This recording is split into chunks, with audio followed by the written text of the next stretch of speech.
आज हमारे बीच आनंद मार्ग के सन्यासी आचार्य से विद्यानंद अटूट दादाजी मौजूद है। तो दादाजी, हम हमारा सबसे इंपॉर्टेंट क्वेश्चन और सबसे ज़्यादा हम ये जानते हैं कि आनंद मार्गियों का जो प्रिंसिपल है वो बेसिकली प्राउड पे डिपेंड करता है और वो प्राउड के प्रिंसिपल पे चलते हैं। तो सबसे पहले हम ये जानना चाहते हैं कि ये प्राउड एक्चुअली में है क्या? हाँ, ये तो आपने बहुत अच्छा प्रश्न किया। प्राउड है, इसमें अंग्रेजी में कहते हैं PROUT, प्राउड। प्रोसे का प्रोग्रेसिव कहा जाता है। यू का मतलब यूटिलाइजेशन, टी का मतलब थी। यानी इसको अगर हम कहें तो प्रगतिशील उपयोगी तत्व, वैसा तत्व जो प्रगतिशील स्वभाव का हो। तो इसे बाबा श्री शिवानंद जी ने, जिनका लौकिक नाम श्री आत्मगन सरकार 1959 में उन्होंने दिया। और यह प्रौढ़ दर्शन पूरे मानव समाज में पूंजीवाद और साम्यवाद का विकल्प है। जिस दिन प्रौढ़ व्यवस्था लागू हो जाएगा समाज में, उस समाज में लोगों की भोजन, वस्त्र, आवास, शिक्षा, चिकित्सा के लिए दर दर भटकना नहीं पड़ेगा।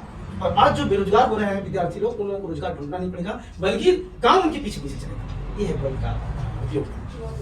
तो दादाजी, जैसा कि हम जानते हैं कि हमारे दादाजी यूपीएसएफ के सेक्रेटरी है दिल्ली सेक्टर से, तो दादाजी हम ये जानना चाहते हैं कि यूपीएसएफ है क्या? ये तो ऐसा हम जानते हैं कि यूपीएसएफ स्टूडेंट फेडरेशन के लिए काम कर रहा है, पर एक्चुअली में स्टूडेंट को कन्विंस करना, क्या करना है एक्चुअली में है क्या, इनके बारे में बेसिक नॉलेज इनके बारे में क्या हो सकता है? इसके लिए समझना होगा कि एक जो प्रौढ़ दर्शन है, तो प्रौढ़ दर्शन को लेकर के जो विद्यार्थीगण जो संघर्षरत है, तो उसी को आधार मान करके यह प्रगतिशील उपयोगी तत्व को ही आधार मान करके यूनिवर्सल प्राउडिस्ट स्टूडेंट फेडरेशन का निर्माण हुआ, जिसे बाबा ने 1959 को 14 सितंबर को नोटिफाई कर दिया। जैसा कि मैंने चर्चा कर चुका हूं इस संदर्भ में।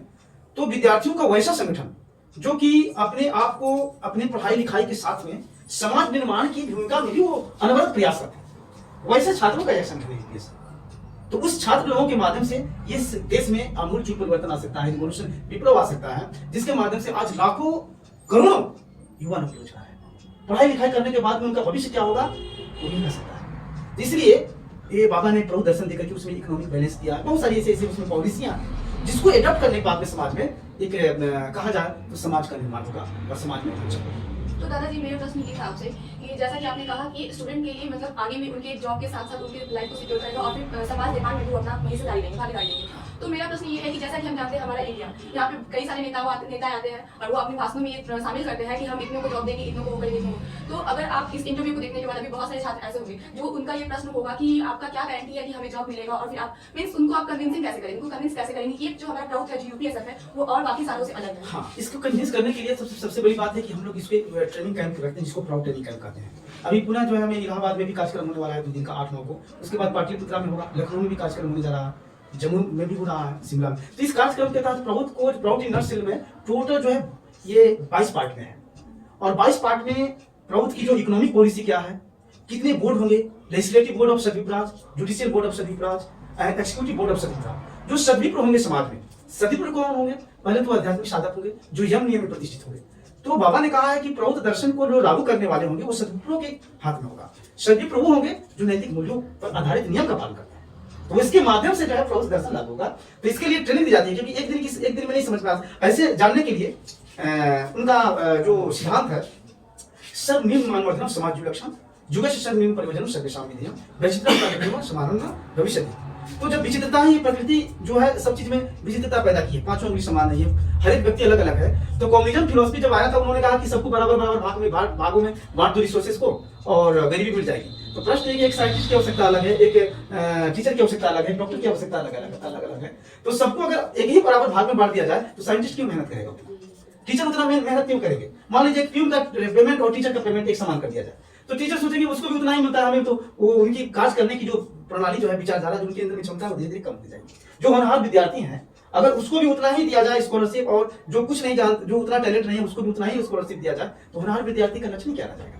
तो इसी को कहते हैं अतिरिक्त पदार्थ, अर्थात जो मिनिमम, पहले तो मिनिमम रिक्वायरमेंट ऑफ लाइफ, भोजन, वस्त्र, आवास, शिक्षा, चिकित्सा की प्रबंध करने के बाद, ऐसा नहीं कि किसी के पास व्यवस्था नहीं है और उसके पहले परिजनों के लिए अतिरिक्त हम व्यवस्था करते हैं, ठीक नहीं है। प्रभुत्व कहता है कि मिनिमम रिक्वायरमेंट यानी भोजन, वस्त्र, आवास, शिक्षा, चिकित्सा के बाद जो सरप्लस होगा वो गुणीजनों में अतिरिक्त प्रदातव्य गुणा होगा, उनको तब बढ़ना होगा। इससे क्या होगा कि समाज में कोई मिनिमम रिक्वायरमेंट से वंचित नहीं है, उसको भोजन, वस्त्र, आवास, शिक्षा, चिकित्सा की गारंटी मिल जाएगा। बहुत बढ़िया दादाजी, जैसे आप बताया, आई होप हमारे आज के युवाओं के लिए कन्विंसिंग हो। तो दादाजी, ये मुझे सुनने में बहुत इंटरेस्टिंग लग रहा है। तो आगे मेरे अंदर ये जिज्ञासा आ रहा है कि इस प्राउड को लागू करने के लिए कुछ स्कीम होगा, कुछ कैसे इस प्राउड को लागू कैसे करेंगे आप? इसके लिए लागू करने के लिए जगह जगह धारणा प्रदर्शन होता है, यूनिवर्सिटी कॉलेज में प्रचार किया जा रहा है। विद्यार्थी लोग जो है वहाँ पे इकोनॉमिक, जो देश की इकोनॉमिक पॉलिसी है, ये टोटली जो है कैपिटलिज्म पर आधारित है, पूंजीवाद पर आधारित है। पूंजीवादी अर्थव्यवस्था में क्या होता है कि संपत्ति कुछ लोगों के हाथ में कंसंट्रेट हो जाता है।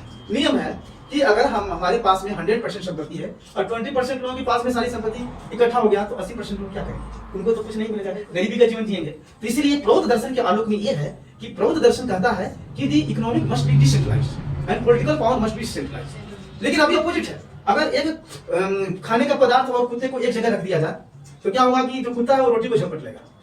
तो आज की सिचुएशन वैसा ही सेम है, सारा चीज नेताओं को पावर मिल चुका है, संपत्ति भी उनके हाथ में है क्योंकि सारा चीज वो कर रहे हैं, उनके ऊपर और कोई सुपरविजन नहीं है। जो मेरा कहना है कि एक ऐसा बोर्ड होना चाहिए जो तीनों पर सुपरविजन करे और सभी प्रकार से सुपरविजन, जिसके माध्यम से क्या होगा कि कैपिटलिज्म जो है वो कंट्रोल में हो जाएंगे, कंट्रोल में हो जाएगा और जो समाज में जो अमन चैन होना चाहिए वो स्थापित होगी। क्योंकि सबको जब तक से मनुष्य का जब तक से मूलभूत आवश्यकताओं की पूर्ति नहीं होगी तो मनुष्य का अभाव में स्वभाव बदलता है, क्रिमिनल बन जाता है।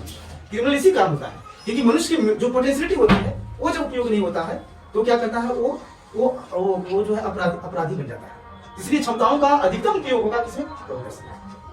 इसलिए इसके माध्यम से बहुत बहुत धन्यवाद दादाजी, आपने बहुत बेसिक चीज बताया है जो कि सीरियसली अभी स्टेज पे रिकॉर्ड करने लायक है। और मैं आशा करती हूँ, उम्मीद करती हूँ कि ये जो क्लाउड का सिस्टम है यूपीएस सिस्टम वो काफी जल्दी हमारे देश में लागू हो। और बहुत बहुत धन्यवाद दादाजी। बहुत बहुत धन्यवाद। नमस्कार।